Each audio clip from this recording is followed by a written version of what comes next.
Hi everyone, once again, good morning, good afternoon, good evening to everyone wherever you are.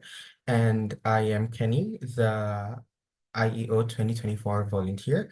And today we are in one of our edutainment sessions, which is the guest lecture, Innovation Meets Capital, the dual thinking process of entrepreneurship and angel investment. This is a very special lecture event as we are joined with a very special speaker, lecturer, Mr. Will Huang, who is the CEO of Goodwill, where users can embark on a unique learning experience with personalized financial education. He is also an angel investor of the National Development Fund of Taiwan, so that all of you contestants that are watching this event can be helped to have a comprehensive view on startups. So, Will, can you hear me? Are you here with us? Yes. Thank you, Kenny. Right. I'll This take is it from yours. here. Okay, so let me share my screen right here. Okay.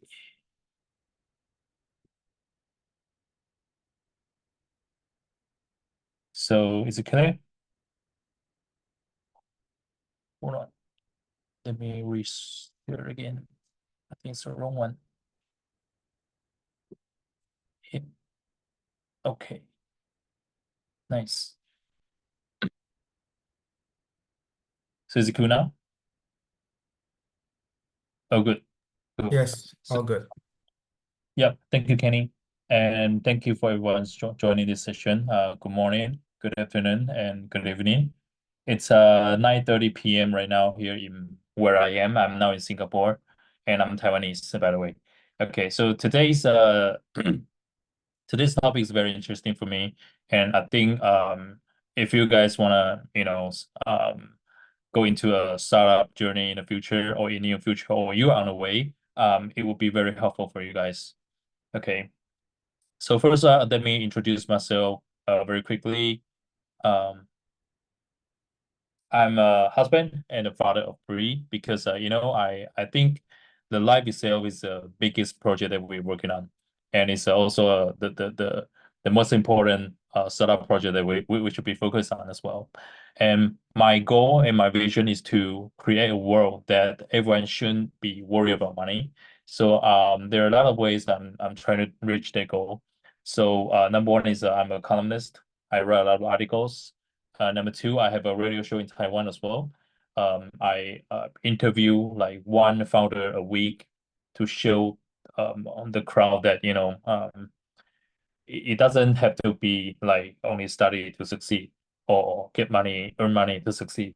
There can be a lot of ways to define our success, and we can use it. We can tear it down and then use our way to be successful. And also I have a book just launched this year in Taiwan, and it soon become a like top ranking. I'm very blessed to be one of the top selling author as well. And also I have a documentary. It's called my name is Will, and in Chinese is 30里. So it means no matter what we do, it takes it's sort of how we do startups. You first of all you build something, and then you measure it, you test it, you verify it, and then you learn something from it, and then you upgrade again. So it's like PDCA process.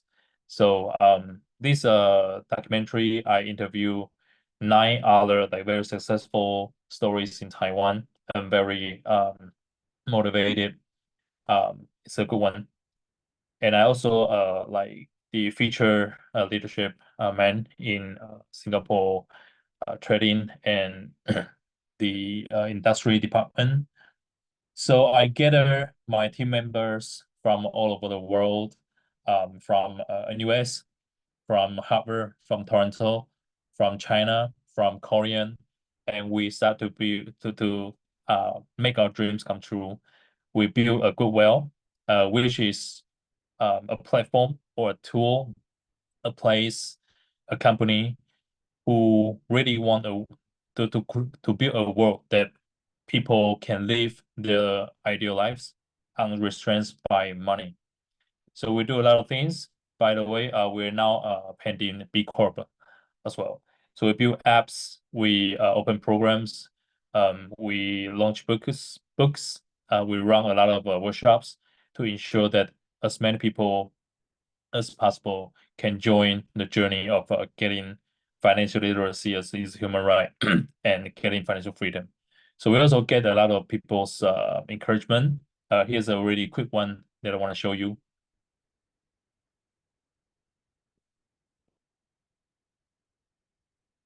What's up, guys? So I want to say a message to Will and the entire team. Hi, Will and the Good Whale team. What's up? This is Vince Carter here, and this message is for Will and the Good Whale team. This message is for Will and the Good Whale team. Hey, Kenny G here with a shout out to Will and the Good Whale team. First of all, I just want to send my words of encouragement to you guys to keep pushing through. Thank you for your dedication and hard work in bringing financial education to people all around the world.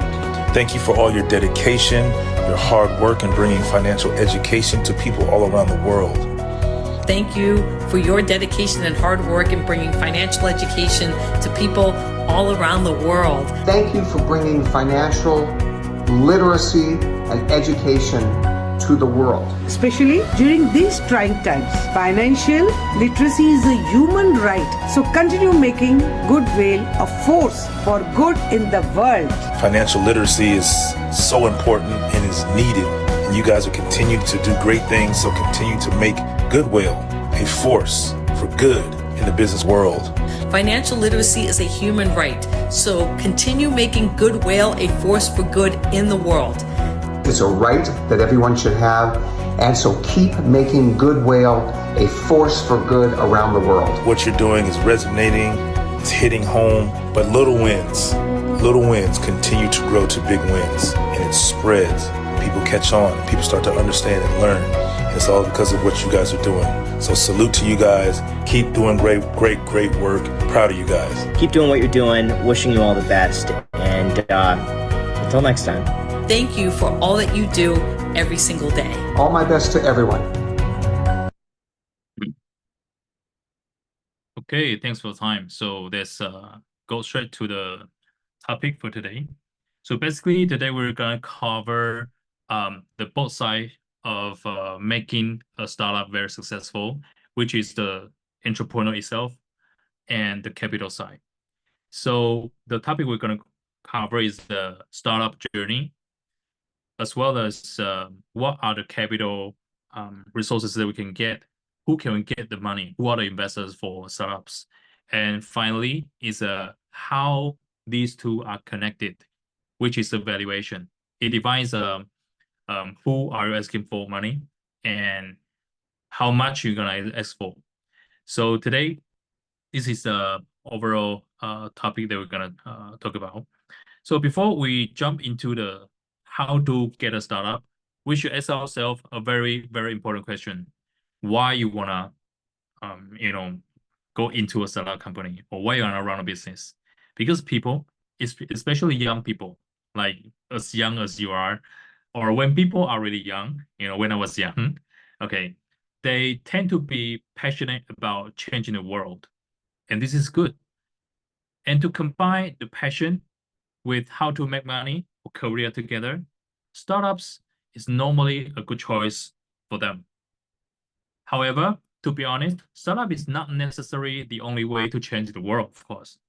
If you are passionate about changing the world, actually find a good existing organization and work in this working there as a role that could fulfill the duty could also be a way. So I don't think there's any reason that anyone who wants to change the world needs to be in startups. All right. But on the other hand, if you decided to be a salaryman, there's no way like you don't be passionate about your job. All right. It could also be very, very fun. So now let's make an assumption. It's like, all of you are going to the journey of startups. Then what are we expecting for the next? And what should we expect ahead? and what to bear in mind that, we should be prepared. All right.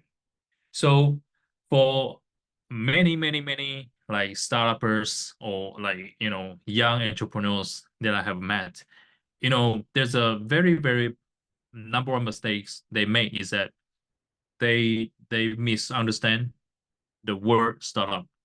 All right. Most of them just want to be, timely free. They want the flexibility of their time. They want a, decent income. They don't want to, just go go to your office, 9 to 6 and get a fixed income. So they want to be startup. It's like they're running away from something. But when when they're doing a startup, they don't want to grow to as big as possible. They don't want to, change the world. They don't want to resolve any problems of the world. They just want to make some money. So if it's like that, their choice would be, become a self-employee, right? Perhaps they run websites for someone else. Perhaps they become a YouTuber. Perhaps they open a cafe, they open a restaurant or like a coffee shop, the kind of things. So number one point that we have to pay attention is that what is startup and what is small business. And to be clear about that will help you to understand what you want, what you want, and as well as who you want to be, and most important, what you should do. So there's a like quite critical definition of startups. So startup is a defined an innovative or technology-driven company that was founded within the last 10 years and that has a technology or scalability at the core of its business model. So there are some key terms in between. Number one is tech and tech-enabled. Number two is they want to solve large problem with innovative solution. So find a problem in the world and we try to resolve it. That's the core of a startups. Number three is a hyper focused on growth. All right, you cannot just I want to make 10K a month and just stop there. This is a small business and there shouldn't be a startup. And if you want to get into that small business, there's nothing wrong with that. It's just you have to be clear about that. Otherwise, you may make a lot of wrong decisions. All right, or you will just make a very wrong detour to that. And number four is a scalable business model. Right, your business model should be very scalable, which means if you want to just make a small business, let's for example, you can do consulting, right? One-on-one consulting, life coach, independent financial consultant. That's typical small business, right? Because it's not scalable, because you only have 24 hours a day, all right? But if you're going to build a platform that all the consultants can get in there and get their customers, then that's scalable. And that could be a startup project, all right? Number five is the exchange equity for investment funding. So why is it necessary part of startups? Because we just talked about that we want to resolve some big problems in the world that no one else did before, which means the problem hasn't been resolved right now, and which means nobody makes money from it at the moment, and which means you don't have any money or have any revenue stream right now, and which means you need to get some money first to build certain product to resolve the problem or fulfill the demand so they can get the money. So get the early fund is necessary. All right. And then the last one is the goal is to become a unicorn or an exit. And that's from the other side, which is the capital side of thinking. And I'll try to combine entrepreneur side, startup side, and the capital side all together here. So if you guys want to become a startup one day, then you will have the dual thinking on the way, and they will make you more efficient and make you more clear about what to do in the next. All right. So once you step into the startup journey, it will be definitely like this. All right. At the very beginning, you become very excited. All right. You have an initial enthusiasm. And then you found it's not that easy. So you just got hit. All right. And so all the vibes will be gone. And just be there. And then some opportunity costs hit you is that you see your friends are, getting higher and higher salary. You start thinking, oh, am I on the right way? And then you got crash of inaptitude. You start to feel, hey, I don't have any ability to do that. You self-doubt, the kind of things. And then you start to learn, you start to have skills, you start to have your network, you can start getting fun, and finally you become SME. So that's a way. And you have to be aware that, only like less than 10% can get through all the obstacles and to the SME. So this is something we should be really focused on.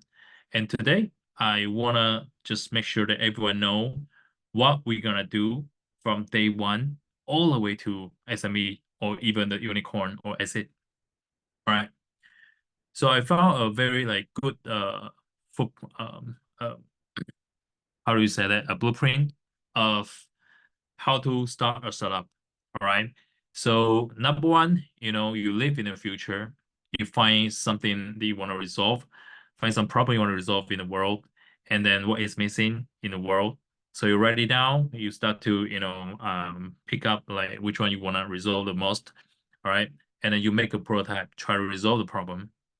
So you show the prototype to at least 100 people, right? And then you get some feedback, you know what's good and what's bad. So iterate on the way.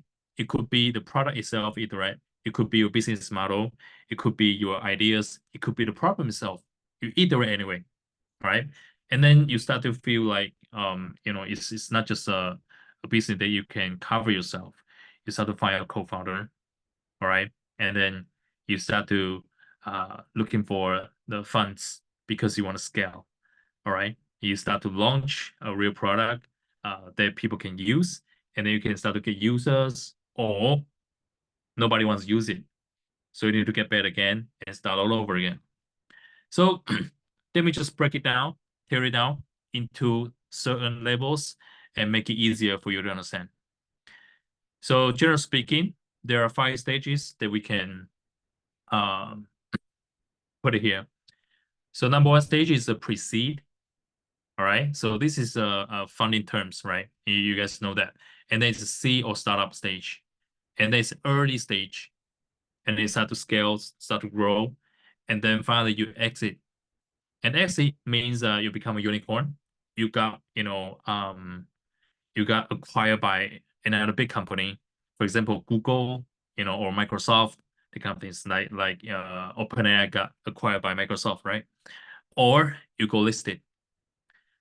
Okay, you go to New York Stock Exchange, or you go to NASDAQ. All right, so let's call exit. Okay, so the 5 general stages can again divided into 2 main stages. Number 1 is a proof of concept. Number 2 is a proof of value. So you can prove any kind of value. You need to prove that the concept works first. So you start from your idea. So idea comes from the great future see right now, right? There's a big problem in the world you want to resolve, you want to solve. So this is the idea. All right.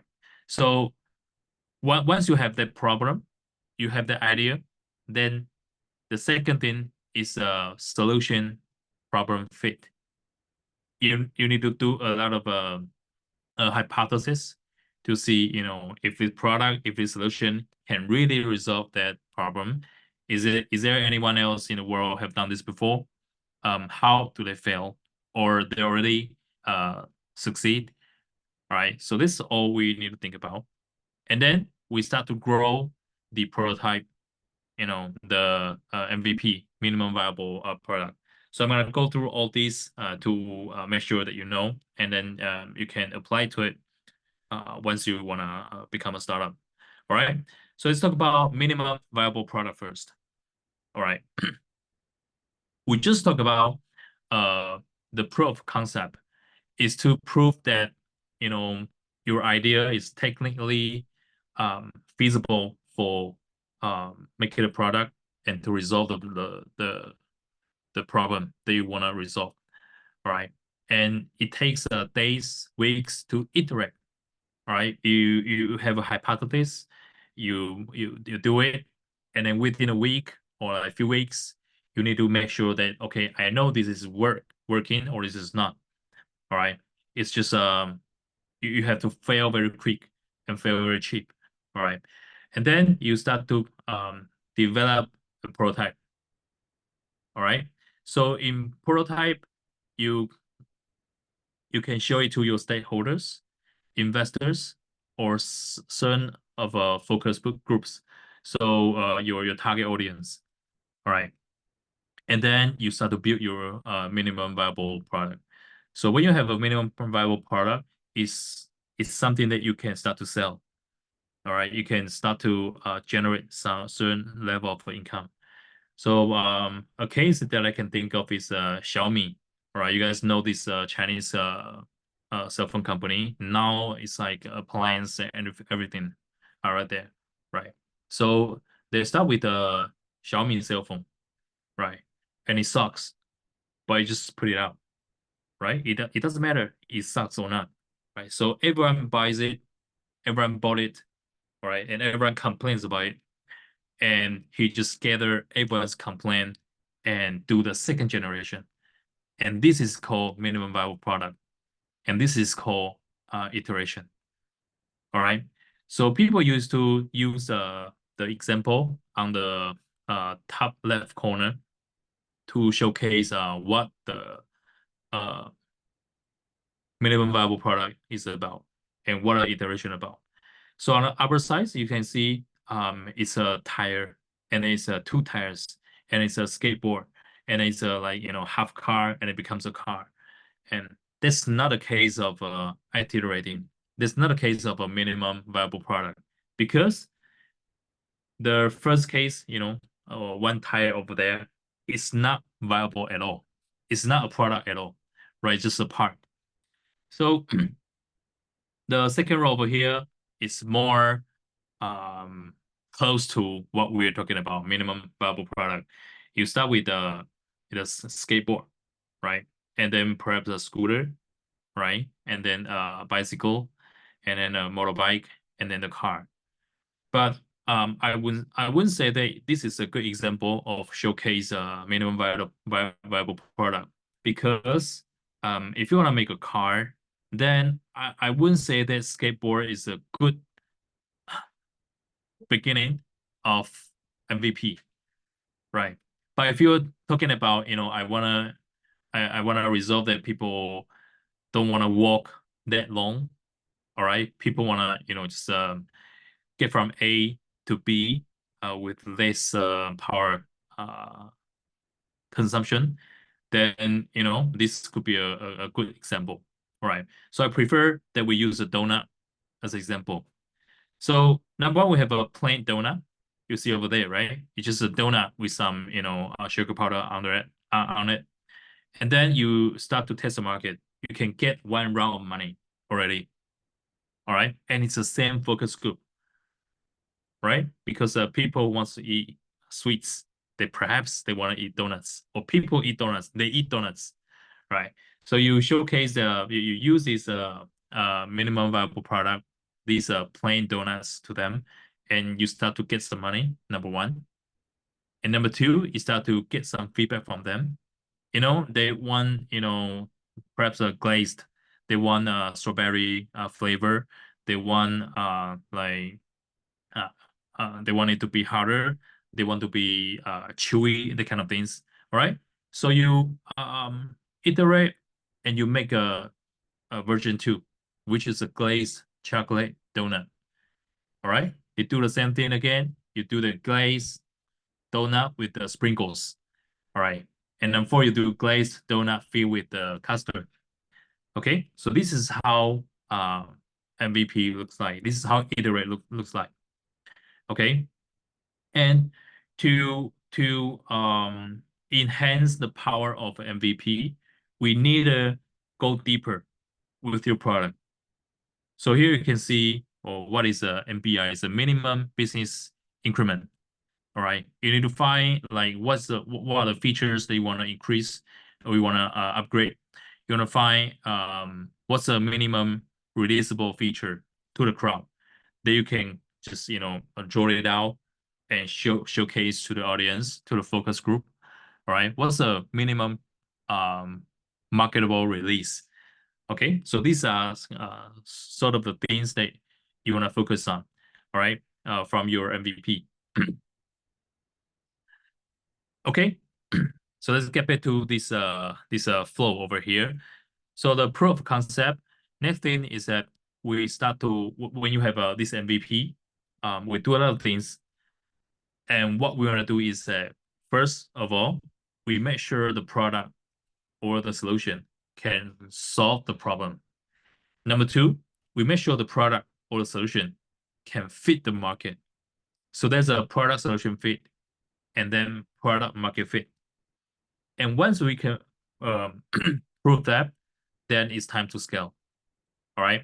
So this is another simpler version of what we just saw right now, and you can see the number of customers in the relationship with different stages.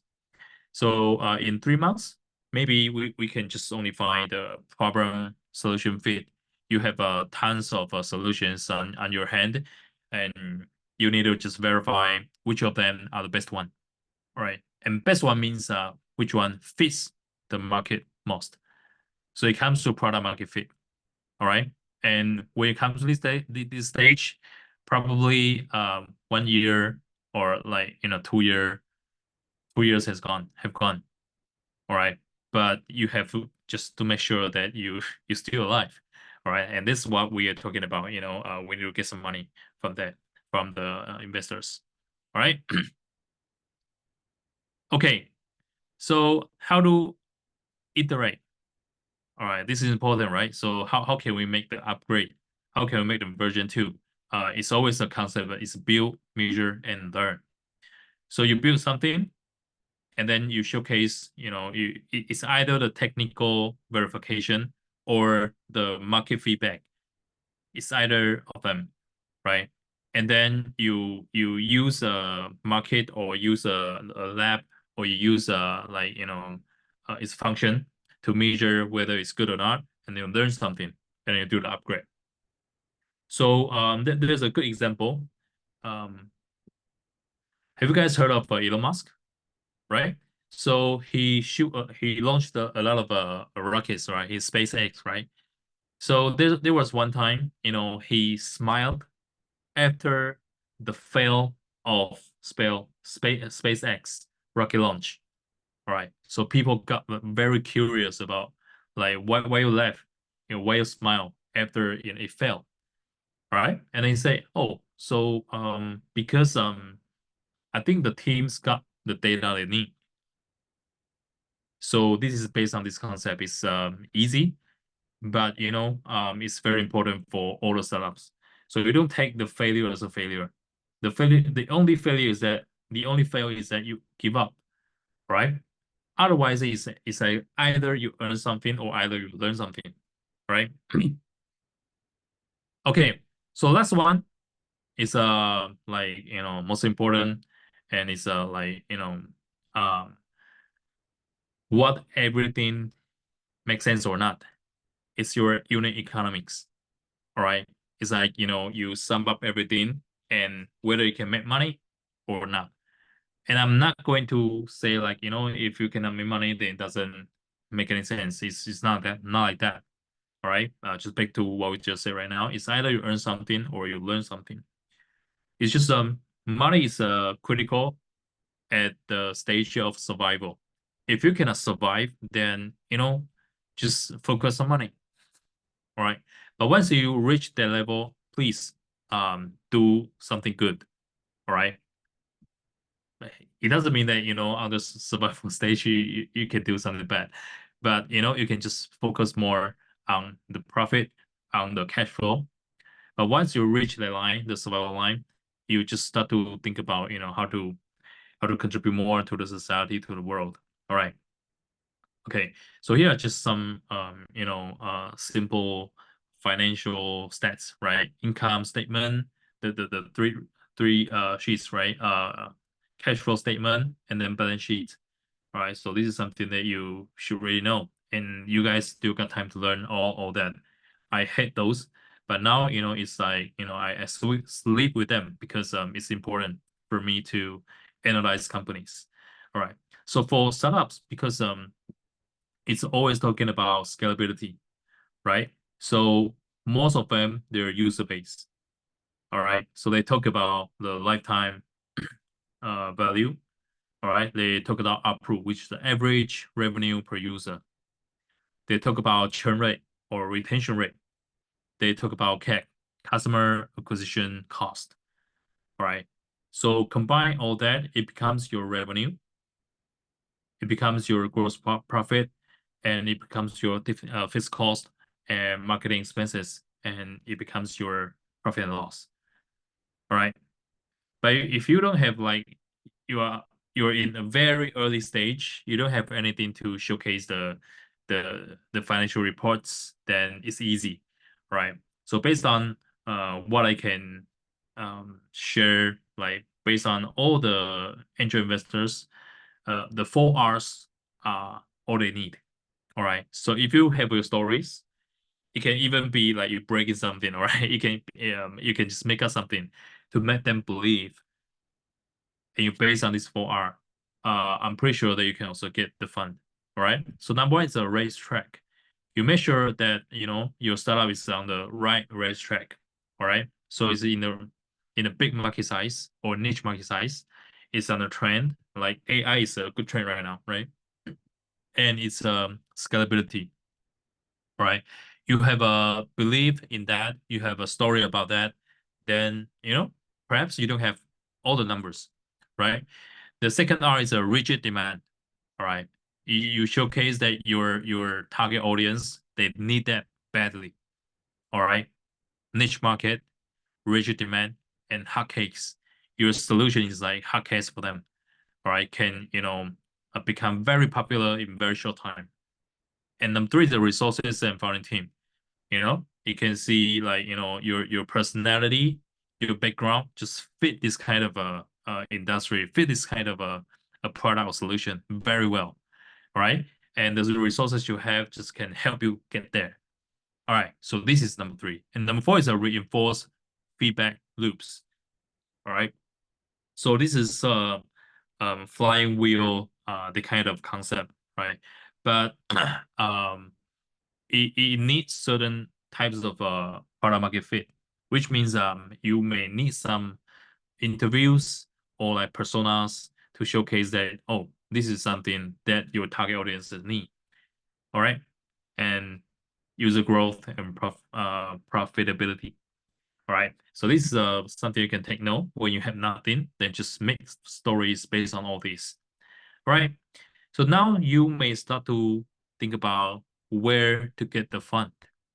All right. At proof of concept stage, all right, there are four ways to get your fund, or you can say there are 4 places to you get your fund. Number 1 is the grants. So you can get it from government. All right. You can get it from certain organizations. They love to help young people. They love to help startups. All right. Or incubators. Right. So you can get some money from them. Number 2 is the crowdfunding.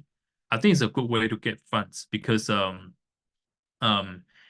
can combine it with like very quick product market fit, right? Number 3 is angel investors, and number 4 is definitely what we heard of the most. It's venture capital VCs. All right, so I'm gonna talk about them very quickly to make sure you guys know all this. So we don't talk about grants because grants are just there, right? We talk about crowdfunding, angel investing, and VC. So for crowdfunding, there are 4 types of crowdfunding. Number 1 is equity crowdfunding. Number 2 is a reward based. Number 3 is a donation, and number 4 is a debt. All right. So for the equity one, I think it's just you share you sort of you sell your shares out, right? For example, I can see a lot of bars in China, right?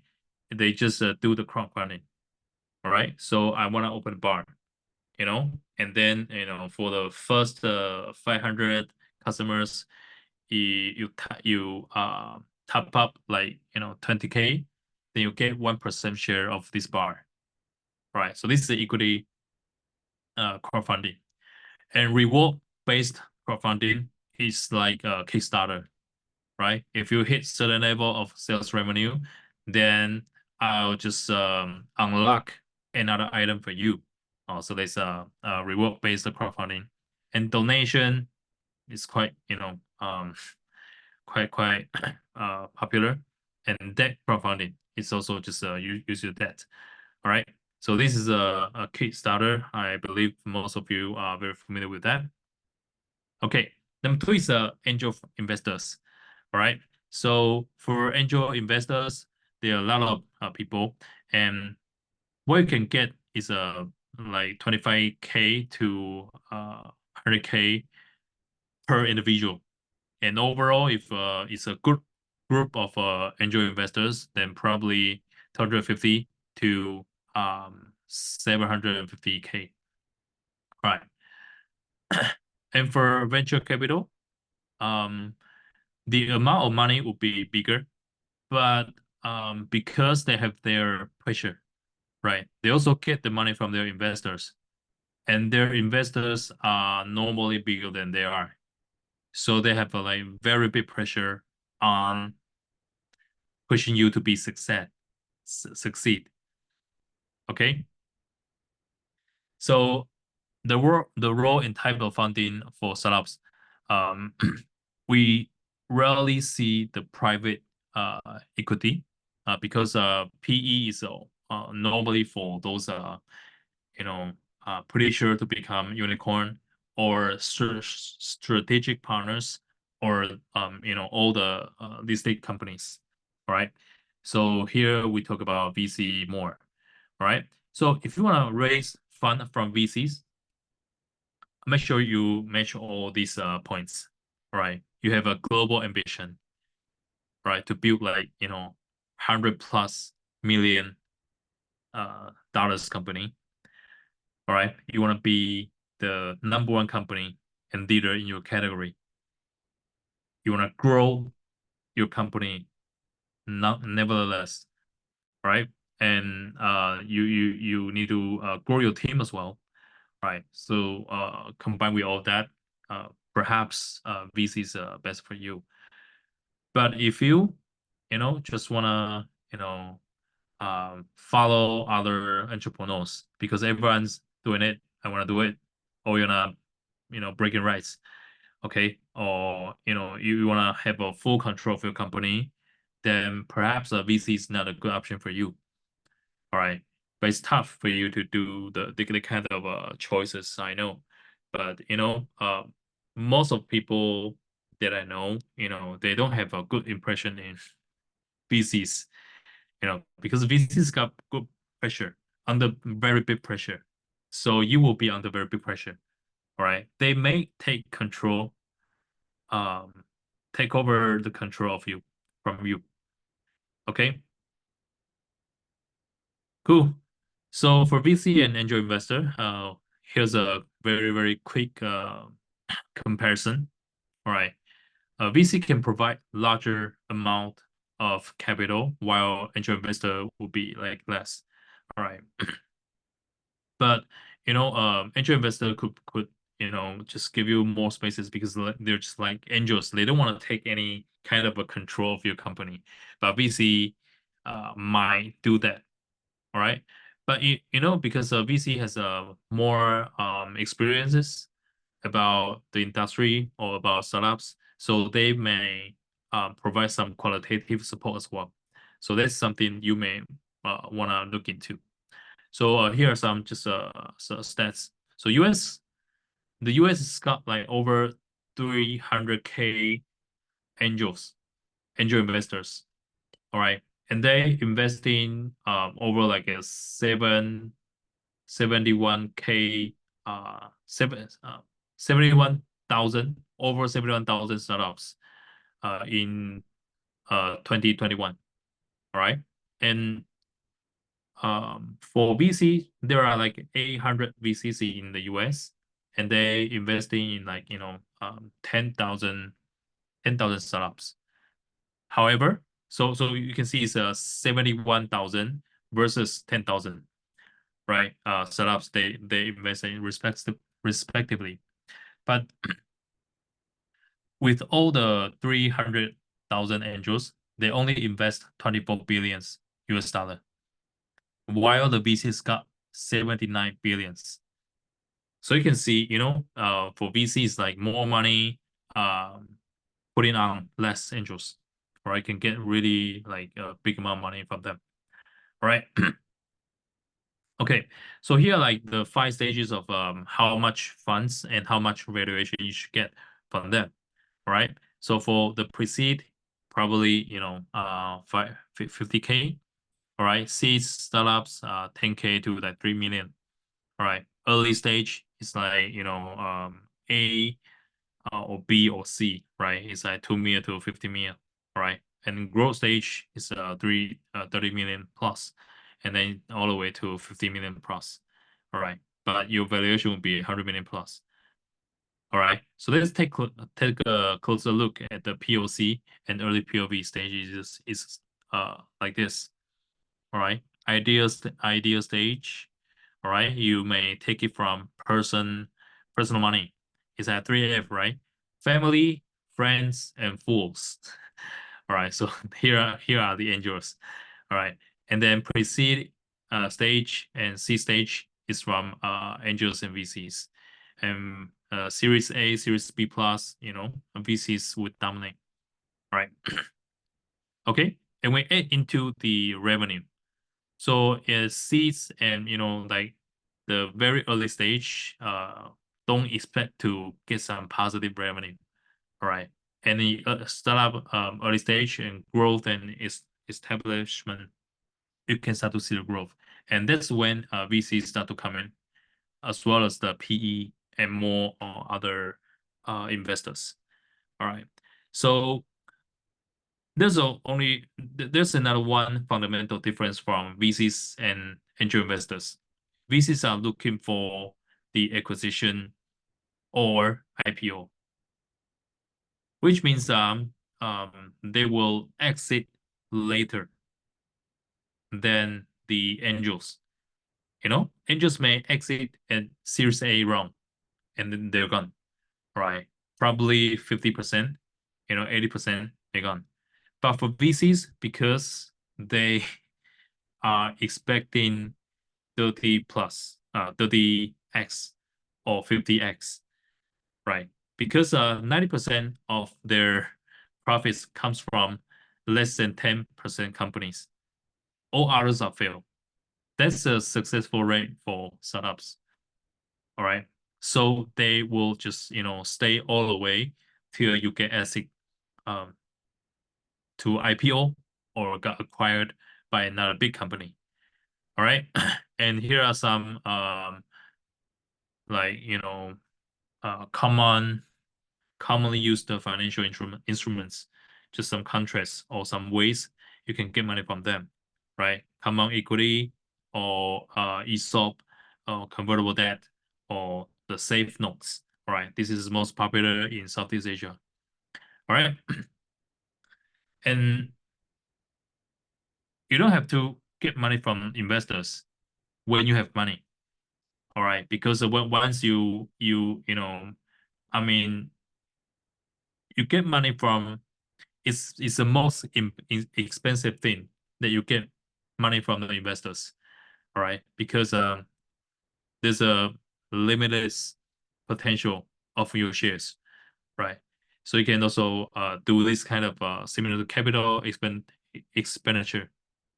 If you can start to make some money and have a positive cash flow or revenue stream in, then you can just grow on your own pace. Once you get VC in, they'll push you all the way. All right. So the last question is that how much fund should I ask from the investors? All right. Okay, this is a valuation part. Running out of time, I'll just be quicker about this. So valuation, first principles. All right. So at the end of the day, investors just want to take money out. So they want the valuation be reasonable right now and as high as possible when they're going out. All right. So there are three directions of valuation. Number one, horizontal. Number two, top down. Top down. Number three, bottoms up. Right. So the horizontal means you look at other companies across the industry. Either it's a listed company or private company got acquired. You see like how their market cap look like, right? So you can make a comparison. All right. Number two is top down. Top down is you do the study or research on the market size. All right. And what's possibly biggest market share you can get or the penetration rate. And bottom up means you based on your projection, on your past records, on your current revenue stream. All right. And then you start to take your growth rate into consideration and see, how it will be in the following 3 to 5 years. All right. So we're not talking about the horizontal today, right? It's just a normal due diligence check. Just check to the market. We quickly go through the top down and bottoms up. All right. So top down is we see the total addressable market all the way to serviceable available market, all the way to serviceable obtainable market. All right. So the total attainable market is like, if I want to sell a class to Mandarin speaking people, including overall Chinese population as well as Taiwan population, right? And when it comes to SAM, the serviceable available market, probably I would just narrow it down to Taiwan market. And then serviceable obtainable market, I'll just narrow it down again because I have competitors, because I have the age restraints, right? Limitations. So this is TAM, all right? Is a target market is like potential overall market, and then we start to calculate the SAM, all right? It's perhaps the location, all right? It's the gender, it's their lifestyles, right? Their ages or their income level, and all the way to some. All right. So this is down to you take the competitors, you take the channels, selling channels into consideration, or your capacity. All right. All right. So we'll do that. You start to have an idea about okay, so this is the most that I can get. All right, you can have a rough idea about how much you can earn at the end of the day, right? And number two is a bottoms up projection to valuation. All right, so what is a business projection? It's based on how you can make the money right now to calculate what you can make in the future. All right, so it doesn't has to be like very, very accurate because it cannot be, right? But you have to have certain of assumptions as well, right? So here are just some examples. I put, for example, 15% growth rate or 30% or like 35% or 25%. All right, and you do all the calculation, All right. So after that, if you've done all the calculation, what's next? You start to do the evaluation. So what's valuation? It's easy. It's just we use this discounted cash flow model.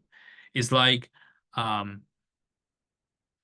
you buy a machine, and the machine can print $100 a year for the next 10 years. Then how much you're willing to pay for it right now? All right. So your company, your startup is just like a money printer, right? And you calculate the projection of how much money you can print in the following 10 years. And then you just calculate all together to today. So all I need to know is the growth rates, discount rates, and remaining life, as well as your current revenue or your current numbers. So from there, I can also get the revenue as well. And then I will have a idea about how much money should I get from my investors. All right. So normally pre-seed, we use a market size, industry, founders, product, the kind of things, which is bottoms up. No, it's a top down and the horizontal way. From seed, we start to do the operations as well. All right, it's a bottoms up method. All right. So this is like a ratio of successful rate for startups, which means if you got rejected by VCs, angels, investors, please don't be sad, don't be upset. All right, this is very normal. Only like 0.7% of them can get the fund. All right, and what they really care about, huge market, right? Your TAM or your SAM, your SOM, right? And you have a differentiated technology and a great team, great people. All right. So here's a checklist for you. Okay. All right. So have a very quick review. Assess your business model, define your goals, evaluate your resources, understand the market, consider your risk tolerance, and explore hybrid approaches, seek advice, align with your team, and then you can start to talk to the investors. All right. Okay. So that's all for my session today. I hope you like it. Now it's a QA session. Hey, Kenny. Hi, Will. Thank you so much for the insightful session. Personally, as someone who aims to build startups in the future, I learned so much from your session. So yeah, I guess we can start with one of the questions from our watcher here from Raj Ratna Gimire. Could you elaborate what the problem exactly means? Surely it is not something like charity or so. Is it like an unexplored market? I guess this is one of the foundations when you're starting a startup. So what defines a problem here? That's a very good question. So basically, the problem and unexplored market can be the same thing. All right. Why? Because they say Amazon, right? So Amazon is we will know the platform, right? But there's another company doing the same thing in Africa. So Africa is sort of a unexplored market for Amazon, right? Which means the people there, they have this kind of demand, but hasn't been fulfilled. So this is also a problem to resolve. So I would say this is the same thing. Okay, so when you talk about problem, it could be a demand that haven't been fulfilled, or a market that haven't been explored. It's all the same. Yep. All right. So I hope that answers your questions, Raj. And Yep. next up, I actually have a personal question. In one of the steps in building a startup, I saw that it's crucial or essential in finding a co-founder. Why is it important in that case? And are there any downsides if you're building a startup with another founder, rather than building it yourself? Okay. It's very hard to find a good co-founder, right? And let me show this case. All right. This is also very, very good question. There was one time I interview some founders, right? And they're a team of 3, and they have a like very, very passionate about their project, right? But after like few months, they're doing very, they were doing very good. After a few months, they start to, uh, delay the kind of things. And I asked, what happened? It's because one of them got cancer. All right. And the rest of the two founders, they co-founders, they start to think about, well, it doesn't mean anything if if if um if he's got cancer, he cannot join us. All right. So in this case, we need to ask ourselves, when we start to do this startup, or when we find this problem to resolve, it sort of means this problem is actually bigger than who we are right now. All right. So I can resonate, my best friends got cancer, I cannot work right now. But if you're a salary man, you can say that. All right. But if you're doing on your own, then it's not. Okay. So first of all, you need to take this project bigger than yourself. Yourself bigger than yourself. And if you are just a solo founder, then as an investor, I will worry about that. If you do it everything by yourself, then what happened when you got sick, right? So, it's a Right. sustainability. All right. I hope this can answer your question. Thank you so much. It does answer. Thank you so much, Will. Does anyone else have any questions? I see Chow Ellen right here wants to see the different stage of hold on, let me show right here. I remember that. It's here, is it?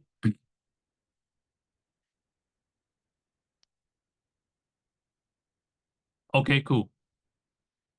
Well, yeah, it's average.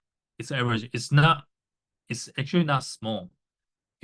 You you may think it's small because of the anchoring effects, right?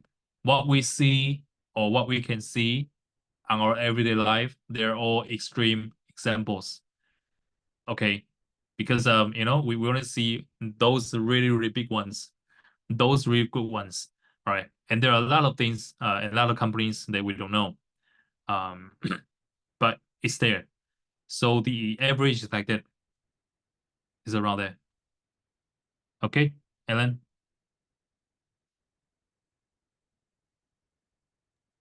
All That's right. it.